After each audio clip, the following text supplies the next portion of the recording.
सर्वेभ्यो नमो नमः मम प्रिय कुटुम्बवर्ग आजकेर विषय स्वरवर्ण। तो स्वरवर्णेर जे उच्चारण पद्धति एवं तार जे विभेद एवं व्यवहार किभाबे आमादेर व्यवहार करते हय स्वरवर्ण एवं जे स्वरवर्णगुली सठिकभाबे तार उच्चारण प्रक्रिया की ता निये आलोचना करब। मूलत এই যে উচ্চারণ ধ্বনিগুলি প্রতি ৩-৪ কিলোমিটার অনন্তর স্থান হিসাবে এগুলি পরিবর্তন হয়ে যায়, উচ্চারণ প্রক্রিয়া আলাদা হয়ে যায়। তো আজকে যে বিষয়টা আলোচনা করব যাতে এরকম পরিবর্তন না হয় সঠিক উচ্চারণের জন্য আমাদের প্রত্যেকে আগে জানতে হবে যে স্বরবর্ণের যে প্রকারভেদ। তো প্রথম যে প্রকারভেদ সেটা হচ্ছে হ্রস্ব স্বর। হ্রস্ব স্বর, তো হ্রস্ব স্বর আর দীর্ঘ স্বর। তো হ্রস্ব স্বর আর দীর্ঘ স্বর এই দুটা যদি বুঝে যায় তাহলে আর কখনো উচ্চারণ ভুল করব না। আমাদের আঞ্চলিকে স্বর, স্বরেয়া, রস্যি, দীর্ঘি, রস্যু, দীর্ঘ, রসলি, লি ইত্যাদি আমরা বলে থাকি। এখন জানার জন্য প্রথমে এই দুটা ভেদ যদি জানি আমরা তাহলে সহজে বুঝতে পারবো তাদের উচ্চারণ প্রক্রিয়া।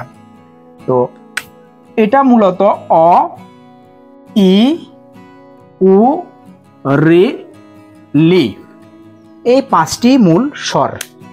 হ্রস্ব স্বর এই পাঁচটি মূল স্বর। অ, ই, উ, রি, লি। আবার বলুন, অ, ই, উ, রি, লি। অনুরূপভাবে এগুলিও কি অ, মানে অ কিন্তু সেটা লং সাউন্ড, দীর্ঘ স্বর, এই জন্য এটা আমরা আ বলি। আ, ই, উ, রি, লি এই যে প্রয়োগ অ হ্রস্ব, এটা হচ্ছে অ, এটাও অ, মানে উচ্চারণের ক্ষেত্রে এটাও তারা ভাই, ধরুন সহজাত, তাদের উচ্চারণ স্থান একই এবং উচ্চারণ তারা স্বরূপ এক। তো এটাও অ, এটাও অ, এটা ই, এটাও ই, দুইটা এক। এটা উ, এটা উ, এটা রি, এটা রি, একই, এগুলি সব একই, তাদের উচ্চারণ স্থান এক এবং তাদের যে স্বরূপ অ, অ, ই, ই, উ, উ, রি, রি। এখন বিষয় হলো যদি একই হয়ে থাকে তাহলে কেন হ্রস্ব স্বর দীর্ঘ স্বর? যখন কোনো শব্দ আমরা হ্রস্ব অল্প আস্তে অল্প প্রাণবায়ু দিয়ে ব্যবহার করি, যেমন অমল, আপন যখন বলবো আপন, অমল যখন বলবো হ্রস্ব হয়ে যাচ্ছে অমল, কিন্তু আপন যখন বলবো আপন তখন অটা দীর্ঘ হয়ে যাচ্ছে। যেমন মুনি হ্রস্ব ই, মুনি, কিন্তু যদি বলি আমি দীর্ঘ নদী, তাহলে নদী বললে সেখানে ভুল। এই জন্য সঠিক উচ্চারণ প্রক্রিয়া জানা দরকার। তো এটা যদি অ হয়, এটা অ হয়, এটা ই, এটাও যদি ই হয়, কিভাবে কোন ই, পরিচয়টা কি তাদের? তাহলে এটা হচ্ছে কোন হ্রস্ব, এই পুরাটা যে পাঁচটি স্বর আছে এই পুরাটা স্বর, পাঁচটি স্বর হচ্ছে হ্রস্ব স্বর। আর এখানে যে পাঁচটি আছে এগুলি সব দীর্ঘ স্বর। তো এখানে যদি আমি বলি অটা কো কিসের অ, সেটা হ্রস্ব অ, হ্রস্ব স্বরের অ, হ্রস্ব স্বরের ই। এই জন্য এগুলি উচ্চারণের সঠিক প্রয়োগ হচ্ছে হ্রস্ব প্রথমে বলতে হবে, তারপরে অ বলতে হবে। তো হ্রস্ব অ, আপনারা আরেকবার বলুন, হ্রস্ব অ, হ্রস্ব ই, হ্রস্ব উ, হ্রস্ব রি, হ্রস্ব লি।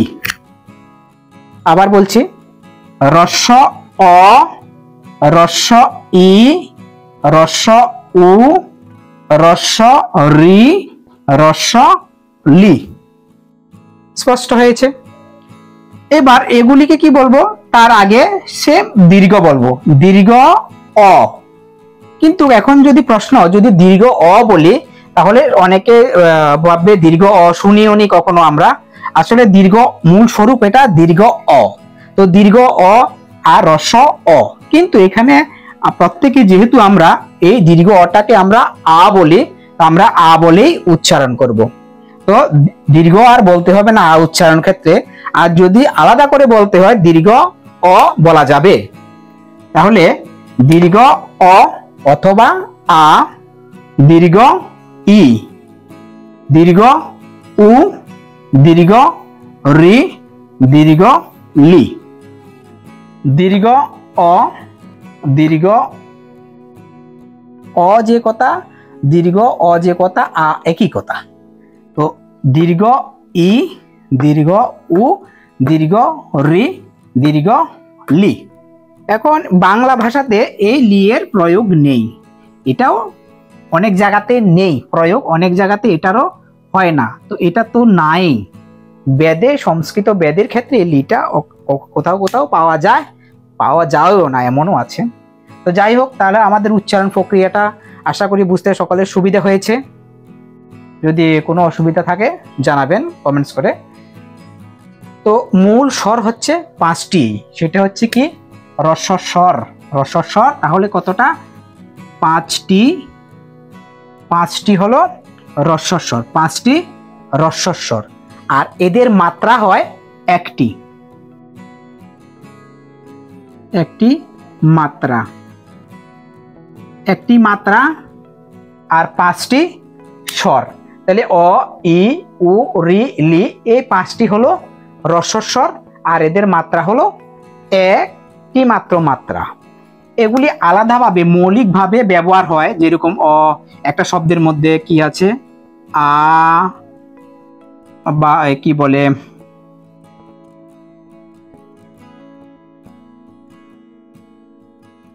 অজ, যেরকম আমরা পড়ি অজ।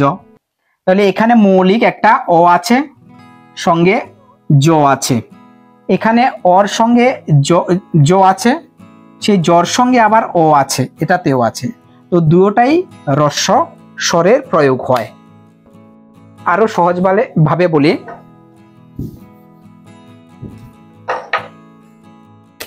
যেমন ক, এটা একটা ব্যঞ্জন ধ্বনি, কিন্তু এটার সঙ্গে যদি অকারের যোগ হয়, এটা কি রস্ব অ।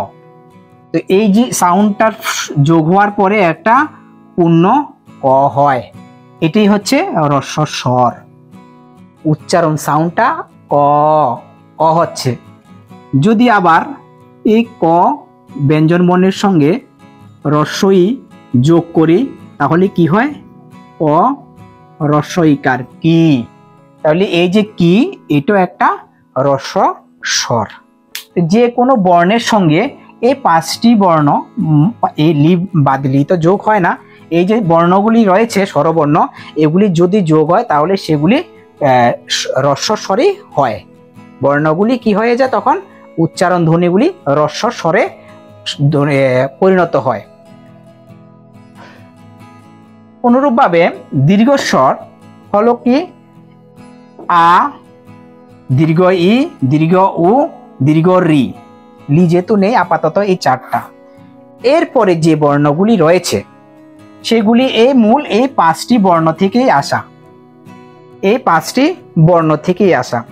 প্রথম যে ধ্বনি সেটা হচ্ছে কি আমরা জানি এ, যেটা বলি এ কোড থেকে এসছে অ,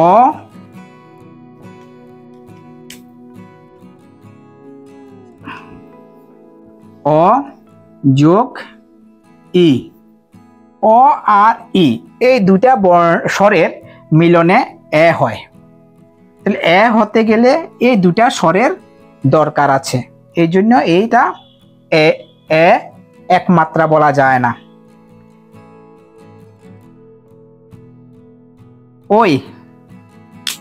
ওই ক্ষেত্রে কি হয়েছে? অ থাকছে, সঙ্গে এই একারটাও থাকছে, অকার এবং একার এই দুটা মিলে ওইকার হয়। আর কি পাই আমরা? ওকার। তো ওকার কার কার হয়? অ সঙ্গে রস্ব উর যোগে, অর সঙ্গে রস্ব উর যোগে হয় ওকার। ঔকার, কার কার যোগ হয়? অকারের সঙ্গে ঔকারের যোগে হয় ঔকার। এবার অনেকে কি করে ভাবে যে এ, ওই, ও, ঔ এটা হ্রস্বস্বর, এটা দীর্ঘস্বর, এমন হয়। কিন্তু আমাদের বাংলা ভাষাতে অথবা ভারতীয় ভাষাতে এগুলি সবই দীর্ঘস্বর। শুধু ইন্দো ইউরোপিয়ান যে ভাষা আছে তাদের ওখানে এগুলি হ্রস্বস্বর, এগুলি দীর্ঘস্বরে পরিণত হয় ইন্দো ইউরোপিয়ানে। কিন্তু বাংলা ভাষাতে সেটা এটা দীর্ঘ, এটাও দীর্ঘ, এটাও দীর্ঘ, এটাও দীর্ঘ। তার কারণ হচ্ছে হ্রস্বস্বরের একটি মাত্র মাত্রা, এক মাত্রা, আর দীর্ঘস্বরের দুই মাত্রা, দুইটি মাত্রা, দুই মাত্রা দীর্ঘস্বর। আর দীর্ঘস্বর কতটা হয়েছে তাহলে? 1 2 3 4 5 6 7 8, 8টি দীর্ঘস্বর, 8টি দীর্ঘ, 8টি দীর্ঘস্বর, 8টি দীর্ঘস্বর, আর দীর্ঘস্বরের দুই মাত্রা হয়। তো দীর্ঘস্বরের দুই মাত্রা হয়। এই যে 4টি বর্ণ আলাদাভাবে আছে, এই যে 4টি বর্ণ, এই যে 4টি বর্ণ আলাদাভাবে আছে, যে এই যে এগুলি থেকে সন্ধিযুক্ত হয়ে এসছে, এগুলি সাক্ষাৎভাবে আসেনি, এগুলি সন্ধি যুক্ত হয়ে এসছে। এই জন্য এই বর্ণগুলির নাম সন্ধিযুক্ত স্বর বা সন্ধ্যাক্ষর। তাহলে এ, ওই, ও, ঔ এই যে বর্ণগুলির, এগুলির যে নাম কি? সন্ধ্যাক্ষরও কেউ কেউ বলে, সন্ধ্যাক্ষর বলে। তাহলে এর সঠিক উচ্চারণটা কি হবে? আমরা যে এ বলি বা ওই বলি, সঠিক উচ্চারণটা তখন হয়ে যাচ্ছে অ আর ই। যখন বলি অই, অয়ে, অই, অয়ে, ঔ, ঔ, ঔ, ঔ, এরকম করে উচ্চারণ হয়ে যাচ্ছে। তো আমরা এগুলি ব্যবহার কোথায় পাই? আমরা দীর্ঘস্বরগুলির মৌলিকভাবে আ, ই, উ, রি এগুলি পাই। কিন্তু কোনো বর্ণের সঙ্গে যদি যোগ হয়, যদি ক এই ব্যঞ্জন বর্ণের সঙ্গে যদি আকার যোগ হয়, কি হবে? কা হবে। তাহলে এই কাটা কি হচ্ছে? দীর্ঘস্বর। এরকম ভাবে যদি কর সঙ্গে যদি অকারের সঙ্গে যদি একারের যোগ হয় কি, তো আরেকটি স্বর আছে, সেটা হলো প্লুত স্বর। প্লুত স্বর সাধারণত দীর্ঘ যেগুলি আছে বর্ণ, সেগুলি থেকে বেশি হয়। হ্রস্বতেও হয়, কিন্তু মূলত দীর্ঘ সঙ্গে এই প্লুত স্বরের প্রয়োগ হয়। তো প্লুত স্বরের কিভাবে বুঝবো? এটা তো দীর্ঘ আ, কিন্তু যখন এই দীর্ঘ বর্ণগুলির সঙ্গে, যে কোনো দীর্ঘ বর্ণের সঙ্গে যদি আমরা একটা তিন যদি আমরা লিখে দিই, ইংরাজিতে যদি লিখি অথবা যদি বাংলাতেও লিখি, তো বাংলাতে লিখলে অসুবিধা হতে পারে। আর যে কোনো একটা 3 সংখ্যা যদি বোঝানো হয়, তাহলে বুঝতে হবে সেটা প্লুত স্বর। এবার প্লুত স্বরের প্রয়োগ কখন হচ্ছে? আগেরকার দিনে আমরা দেখতাম যাত্রা বা বিভিন্ন যে উপন্যাসগুলি ছিল, সেখানে যখন দীর্ঘ স্বর থেকেও অধিক দীর্ঘ করা হয়, যেমন কি রাম একটা শব্দ, রাম, কিন্তু সে রাম শব্দটাকে যদি হে রাম শীতে, তো এই যে একার, শীতের একার, শীতে একার যেটা, সেটা আরো দীর্ঘ করে যখন প্রয়োগ করা হয়, তখন সেখানে প্লুত স্বরের প্রয়োগ হয়। রাম, এই যে রা আর যে দীর্ঘ থেকেও দীর্ঘ করাটাই হচ্ছে প্লুত স্বরের প্রয়োগ। তো সাধারণত এখনো কারিগরি আঞ্চলিকে প্রয়োগ দেখা যায়, কিন্তু অনেকে জানে না আসলে এটা কি প্লুত স্বর নাকি। তো প্রত্যেককে ধন্যবাদ জানাচ্ছি ভিডিওটা দেখার জন্য। নমস্কার, সাথে থাকবেন।